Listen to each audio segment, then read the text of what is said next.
How is it going, crypto enthusiast? I hope you are having a great day. In this short video I will show you how to value an NFT collection, what metrics and statistics you should look at. I'm talking about NFTs on the Ethereum blockchain. This is the most popular and oldest one at the moment as far as I know, so let's get started.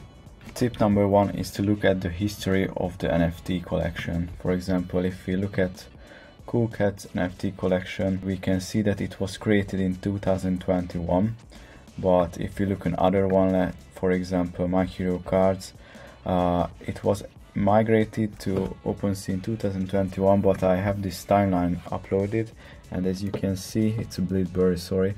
As you can see, in 2017 May was Curio Cards created and introduced, so actually it was the first art-based NFT on the Ethereum blockchain. When it comes to historical significance, I'm pretty sure that the earliest NFTs, as you can see, CryptoPunks is also here, so the original ones will carry some extra value. So that's one of them, and also there are plenty new projects that you can have a look at. For example, if you search for art blocks, this is generative art, also very popular. You can see they release projects almost every month. For example, this was dropped in June and it has a pretty big volume already. Let's say here, July. Yes, you can also see good total volume. The other thing to consider when it comes to history, you can look at the activity of the NFTs. This one matters if you want to flip them mid or short term, the NFT, and not to invest into them and hold them for the long term, just to check if you can sell it if you buy the NFT. So as you can see, almost every day this one has like a transaction, so we want to avoid NFTs with little or very little or no liquidity. When you see that there is only a sell in once a month or something like that, it's very unlikely that you can sell it for a decent price in the future. So that's about history. We go to tip number two, is community. For example, if we go on VFriends NFT, you can see the social links of a collection over here, and they usually have like a web page, Instagram, Twitter, and even like Discord and stuff like that.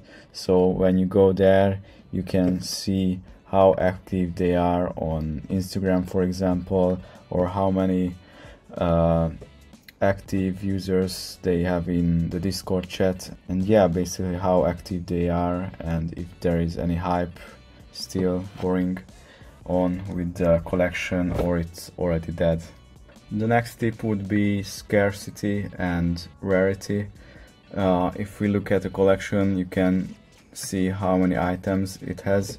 Usually it's around 10,000, but let's go on the rankings and maybe we can find another one with more or less. As you can see, this is 1300, a little bit more, which means for the long term, if you buy one, scarcity always gives the value of a collection. So if the item number is above, let's say 10,000, it gets more diluted and more people can have an access to the collection, then the price will basically go down, and the lower this number is, the better the scarcity, so there is less on the market and less to be offered.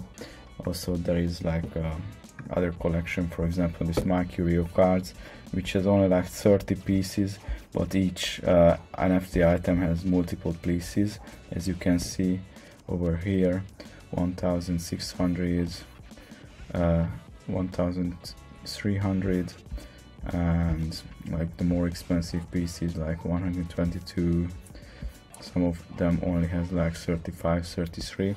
So this also influences, let's say, you can see that the NFT collections that are more rare, for example these ones, has a higher value, and if we go down the value should decrease accordingly. for example, these ones are worth much less than the ones that have a higher scarcity and rarity. Or let's see if we go on this collection, and you can search for the traits, and there is like a rarity trait here.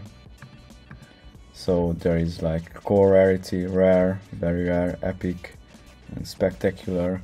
And if we go on core, the floor price is 1.8, and you can see there are almost 5,000 core NFTs from this.